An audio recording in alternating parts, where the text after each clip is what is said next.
Hey guys, welcome back to the Bayside Fabrication YouTube channel. Thanks for tuning in. I know I've been posting lately, but I've been super busy, and yeah, I'm just kind of getting back into the swing of things now with the cars. So I have our silver track car here with the rebuilt title, stock M96 motor, runs and drives. And then of course I have our cage swap car.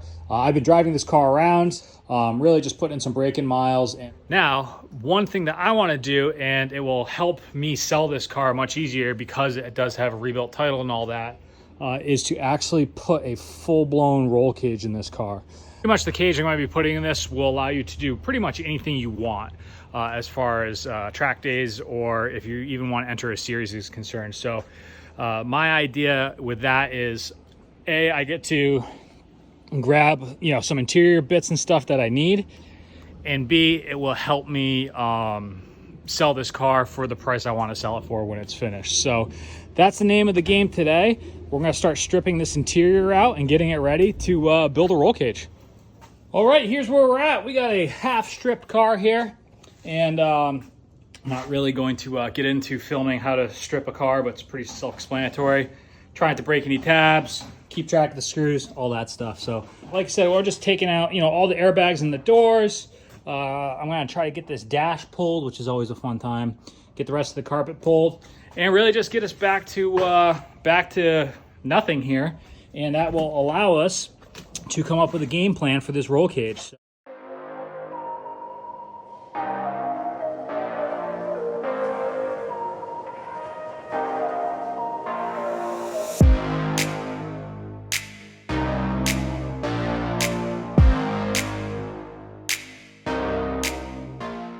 Well, here we are, guys.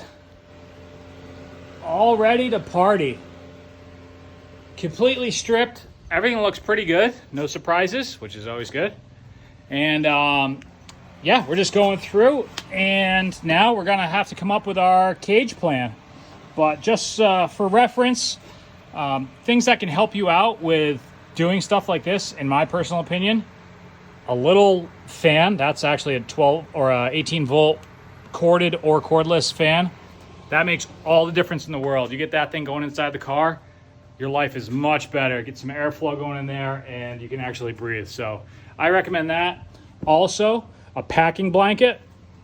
You can just throw it around in the car, and it prevents you from gouging up your knees and crap on bolt heads and that. So just those two things. If you guys are doing anything like that, trust me. That took about 6 hours, a little longer than I expected. However, I took my time and used my due diligence and made sure I did everything right so I didn't break anything. And I think I had one little tab on one of the back pieces that broke. So everything went really well.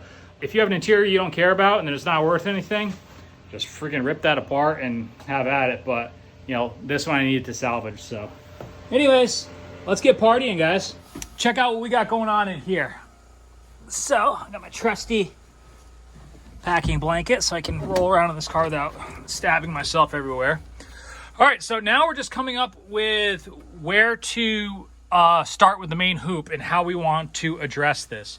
So what I decided to do is that I'm going to do boxes on this car. So we'll have essentially towers that come up and down, approximately four inches or so. And what that will allow us to do is drop the whole cage down, weld everything on top, lift it back up, and then weld it. In the past, before, I've drilled holes in the floor, but nowadays that's just not the best option in my opinion. It's so much easier to be welding, up here as opposed to, around and on the floor. It's easier to tie in bars to it, and it gives it a lot more actual surface area than welding just a flat plate to the floor. You actually tie into the sills, the floor, and you really just create a nice boxed in area, which is super structural and just way better in my opinion. I would like to have used 4130 chromoly on this. However, all the rules state that it doesn't matter if you use chromoly, DOM, it has to be 1 3/4 by a minimum of 95 thousandths. For the 1 3/4 side, so that's chromoly or DOM. Now the chromoly that's used in drag racing is 1 5/8 by what is it, 62 or 63 thousandths wall? I don't remember offhand. And that stuff's really nice, really light, but it doesn't matter with the rules.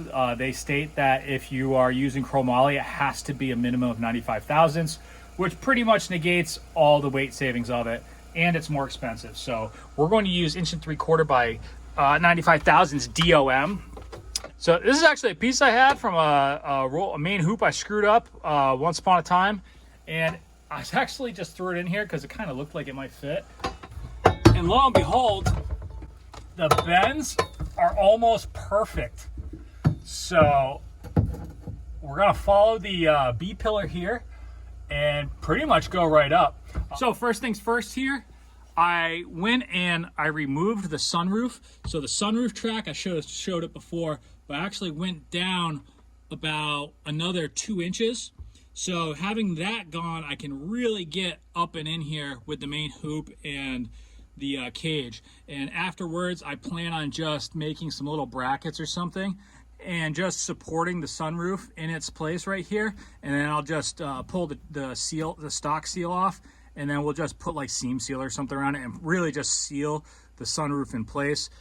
So we don't have to worry about like these drains, which actually were leaking a little bit in this car. So these drains will be unnecessary, and yeah, just one of those things there. So that should be pretty easy to do. So the sunroof's out of this car for now. It will help us build it as well, because we can, you know, obviously access through up here. Anyways, back to what we're dealing with here. You can see how we have these sticking out here. I'm going to drill these spot welds off because I want our main hoop to go right pretty much in the center of that and right to the floor there.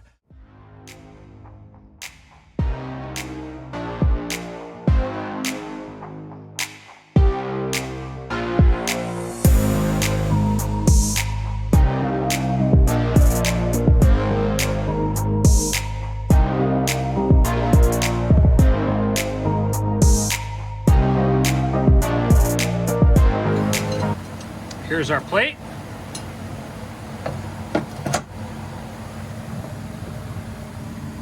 And that's what we want.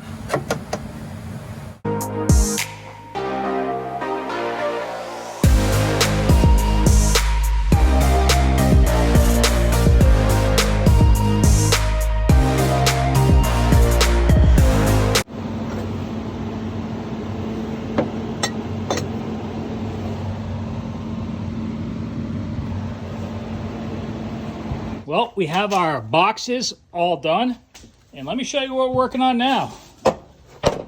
This is our main hoop, so obviously this is the most critical piece, and what I like to do is make it out of cardboard.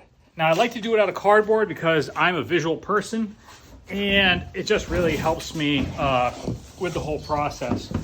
So now that we have our main hoop fitting perfectly, I know this will fit 100% of the time, all the time, as long as this cardboard edge here of our cardboard is the absolute outside of our main hoop. So to figure out our bends, I have a 90-degree piece that is something that you bend when you first get your tubing bender, or die rather, and this will allow you to be able to measure your start and stops of your bends. So I have this marked on the die. If I start the bend here, I know how it's going to go with the outside radius of the die. So for example, on this one, this is where I'm going to start my bend here. Now, certainly this is not a 90 degree. So then what I do is I will get this. It's hard to do with one hand here.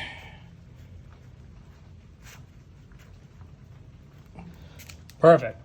So this is a 63.5 degree bend. So what we'll do now is we'll take this tube, once we mark it all up, and this bend here will be 63.5. We'll just mirror it on the other side, and then the same with this side. So on this one, you know, we can see our bend. We'll stop right there. We'll just see what this is real quick. This looks like it's going to be about a 25-degree bend. So that's really how simple it is. So I'm going to do that now, get this bent up, and we'll have our main hoop done.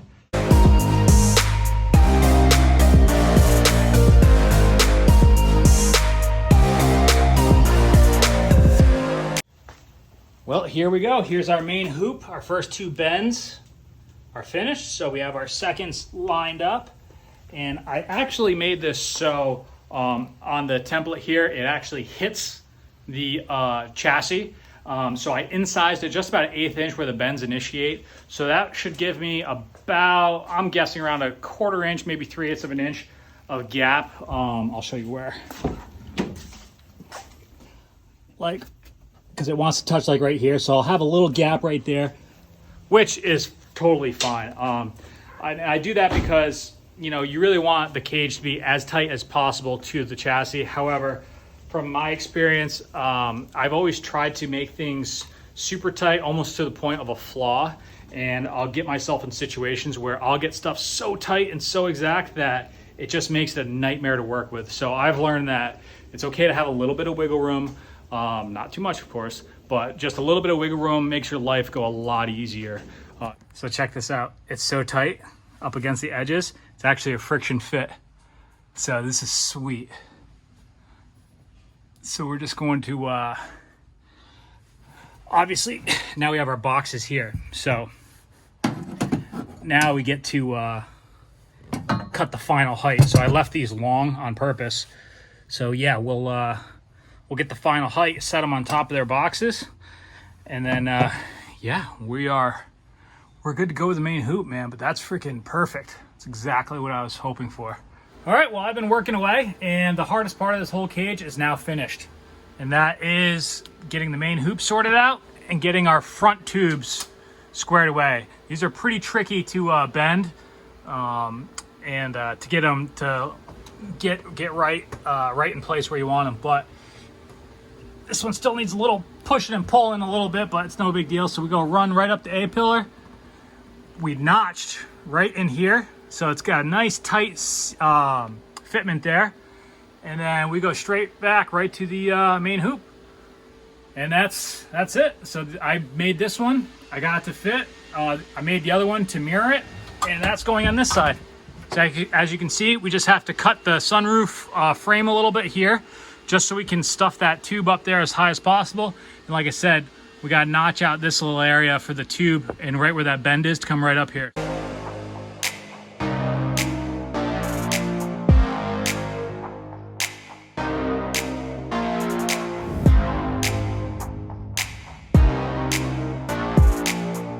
All right, we got our roof bar in. So we got nice tight fitment up here. It's actually touching up there.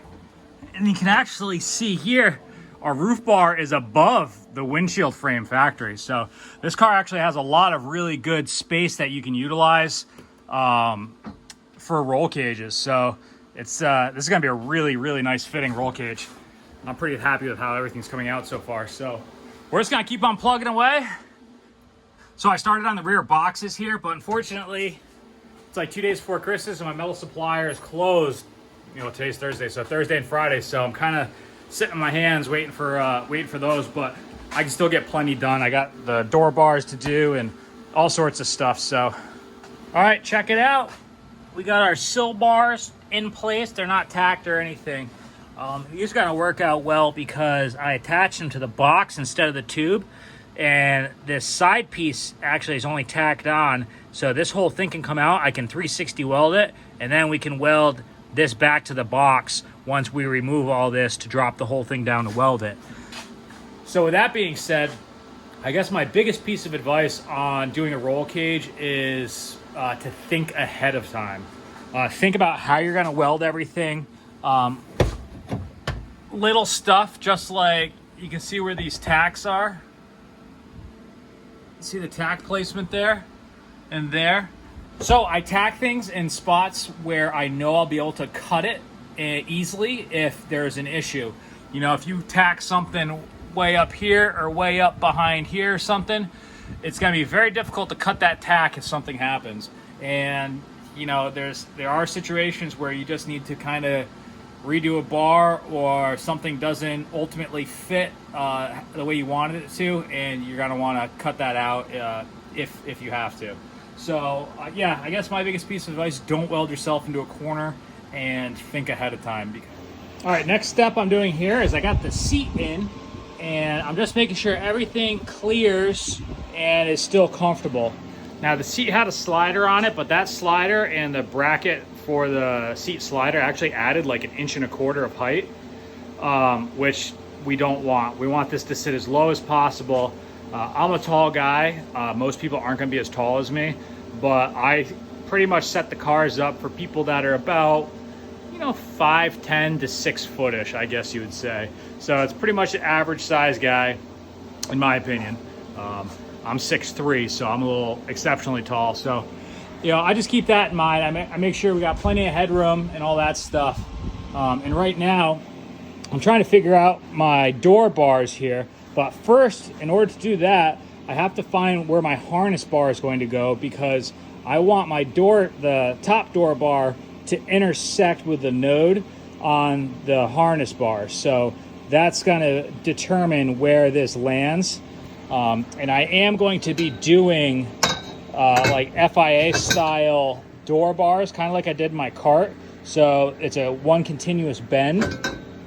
So the bottom bend will be something like that, and the top bend will be the inverse of that, and something like that. You'll see in about 2 seconds. I just want to highlight a couple small things. This is part of the door, so I drilled out the spot welds here, because I don't know if you can see, but this part attaches to the factory door handle, and it sticks out about 1 inch. So just by removing this will give us an extra inch. We can bow out the door bars, so it more or less comes in contact with the factory panel. Now, this being a track car, I could just go and gut the whole door and push the bars right into the door skin. However, I'm not sure what the next owner will want to do with this, so I'm going to retain the factory glass and window motors and everything on this, just because I'm not sure what avenue they want to take with it. This still does air conditioning and all that, and being in Florida, you know, even with a track car, it really is nice to have AC and just kind of chill if it's something that you can, if it's something that you have an option to do.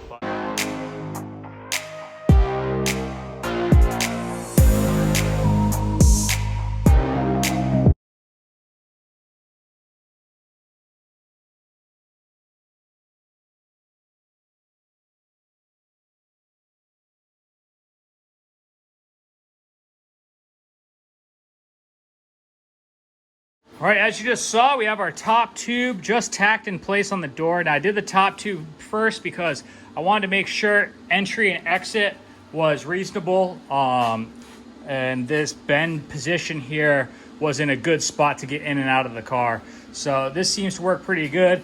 We are going to have an A-pillar support coming up here, but this is the lowest point, and you know, you'll be able to kind of scoot your legs right through here and get into the seat easily. So that's what we did there. I still have to smooth out the door, but we actually just notched out a little hole in the door right in front of the power window motor. But that actually gave us about a 1/2 inch of clearance to bump the cage out that much more. But as you can see, the door shuts, and man, we are tight up against in there. So that's a nice tight fit. Almost ready to weld it up. So I just have my one more roof bar to go to that corner, and the roof will be done. The fronts are all done. And just so you guys are aware, you know, all these joints here on the, you know, like this joint here, this tube is loose. It's not even tacked in because I have to weld 360 this tube before this can go on. So you know how that goes. So some of these are all just fitted, and they will be welded in place once they're 360'd here. But we're looking good, guys. You can see I kind of bent the top bar, the roof bar up just about, I think it was wound up being 8 degrees. And that gives us a little more clearance on the sunroof area. And then once that's done, we'll add a couple gussets here that I'll have to weld because we won't be able to 360 weld it, I don't think, with it in the car. in the fully up position, so we'll have to gusset those. And then that's really it for the main cage here. And then we'll just do the rear. That'll be separate, and we will be able to access the top back there with the cage fully up to weld it on the rear. So the rears will go pretty easy once all this is done. But hardest part is definitely completed at this point, and we're about this is probably day 4 of, I'm only doing like 6-hour days on this thing. I'm not really killing myself. It's been the holidays and all that, so just been kind of plugging away at it, but it's looking good.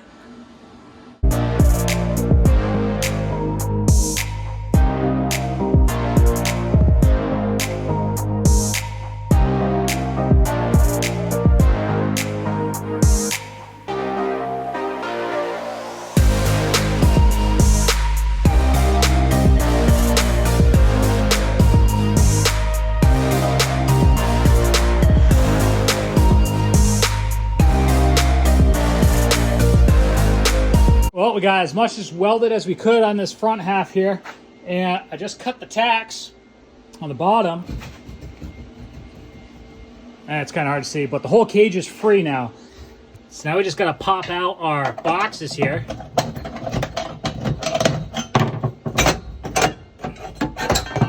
Perfect. It's exactly how I wanted it done. So I actually tack welded my sill bars on to the end plates without welding completely. Now I can 360 weld these, and then I have full access to weld once they go back on. So that's perfect. I haven't got a little bent, so we'll have to address that, but that's not a huge deal.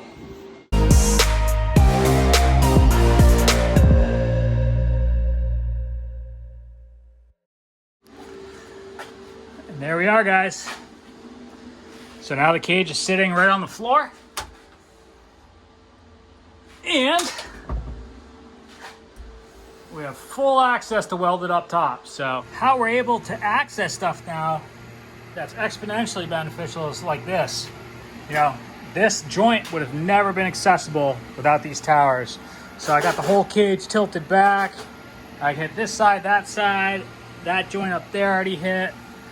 All my roof joints here. I mean, that's all easily accessible now. Still plugging away here with welding. There's a bunch to do, but I just want to show you my setup right now. It's pretty ghetto, but I'm running a finger switch on this. I did have a momentary switch, but the actual switch itself broke. I dropped it and stepped on it or something. So right now I'm just running this little toggle switch, and on, off, simple as that. So that eliminates for any foot pedal action or any of that stuff. So it really frees up a lot of unnecessary cords, and you know, you're able to really get in all tight spaces. And once you get your voltage set on the welder, it's really smooth sailing. So that's how I like to do cages here. You know, in situations like this when you're laying on your back upside down underneath a you know, underneath the pedals and stuff like that. So.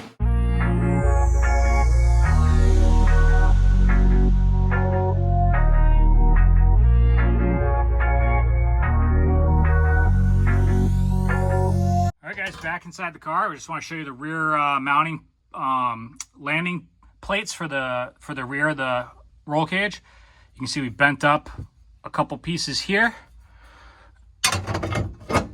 Fit like so. This one's obviously already bolted on, and then I built this piece here, which goes something like that, and there we have it. So there's a little gap here. We'll have to tap that in once we kind of get it tacked in. You know, we'll just mallet that in to get it close. And that will be it for the rear. So.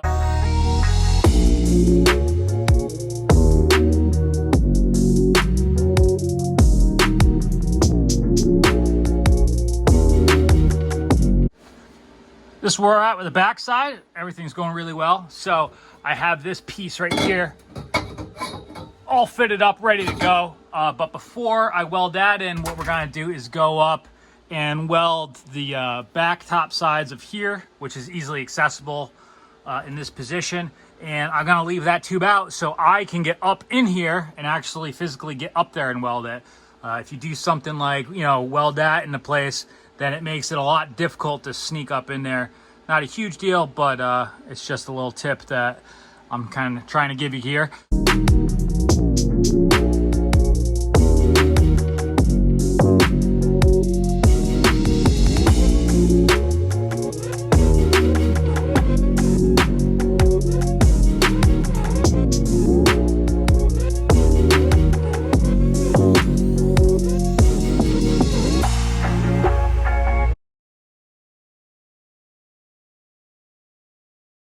All right, guys, next step, while we still have access to the rear here, without that tube being installed like we talked about, is adding a gusset to our roll cage. So these are required on the rear, and they're required on the door bars here. Obviously, this isn't going to fit that because this is made for the rears, but this is 16 gauge mild steel, and I just simply made a pattern out of cardboard. Used a round tube to get the radius. I actually used a piece of 1 5/8, not 1 3/4. That way it kind of undersizes it and allows for, I don't know, you'll kind of see if you guys ever do this. It just makes it a little tighter bend, so when you go and clamp it on, it's not oversized, if that makes any sense. Either way, and now what I like to do, I mean, this would work just as is, but just for a little flair, and for the looks, we're going to dimple die this. So we're simply just going to drill a hole and dimple die it. So this dimple die does a couple things. What it does is, A, it looks cool, mainly. B, it adds some structural integrity to this flat piece here, which isn't really necessary. But the main thing is, what they like you to do, if you have a standard gusset like this, is scallop the edge here, so whoever's inspecting the cage to certify it can see that it is welded 360 degrees around here. I personally don't like the look of that scallop, so by dimple dyeing it, it allows you to see through the dimple dye and into the weld. I mean, that's in theory. You know, most scrutineers who see a cage that's built of this quality aren't really going to get too crazy. I mean, you can kind of tell just by looking how a cage is built if the builder knows what they're doing or not. So I guess with that being said, that's probably something that would never happen, but theoretically, technically, it does allow for inspection to view that weld is 360 degrees welded around that tube. So just gonna drill a 1-inch hole, dimple die this sucker on each side, make another one, and we'll get this one welded in first. And then the second one we'll weld in after we get our bottom tube in. All right, here's my sill bars. Welded 360. We're gonna take a little persuasion, but they'll go right in to those positions, and then that's very easy to weld up. So we'll take that to the box and then MIG to the floor. All right, we got our gussets all welded in. And now the last thing to do is just do a dash bar.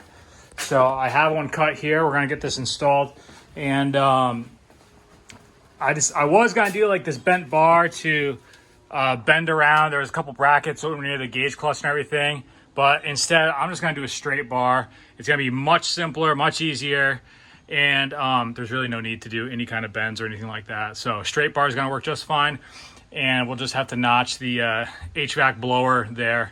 All right, well, we're getting to the home stretch now, and I just have a couple more bars to put in, and we are pretty much done with this cage, other than a quick coat of some Por 15 paint. But one thing I'm doing right now is I want to get this sunroof back sealed in. Now, as you recall, we cut out the whole sunroof support, and the whole we removed the whole frame, track, and all that stuff, which was actually a bunch of weight, probably about 30 pounds. But I didn't really want to get too involved with getting either a carbon fiber or fiberglass sunroof panel or anything like that. Honestly, I'm just looking to move this car along at this point. I don't really want to invest too much more time, money. I'm not interested in doing any kind of body work or painting the roof or anything like that. So I'm just doing a quick and easy. So what I did is I made these little brackets here. You see, it's just a very simple little bracket. And what I'm going to do, you can see it here. The factory sunroof has these two, well, you can't really see it there because it's behind the cardboard, but it's got these 2 little mounts on each side, so 4 total. So what I'm going to do is just bolt here, weld to the cage, and then do that on all 4 mounting points, and that will secure the sunroof panel in place, which, you know, I have it shimmed up and everything with that cardboard now. And then what I'll do is remove the factory seal here, and then I'll just take some black silicone, and I'm just gonna silicone seal this up so it'll be a whole sealed piece. Right now this gets it so the car is watertight and, you know, looks pretty factory from the outside here. So that's what we're doing here, and I think it's a good solution.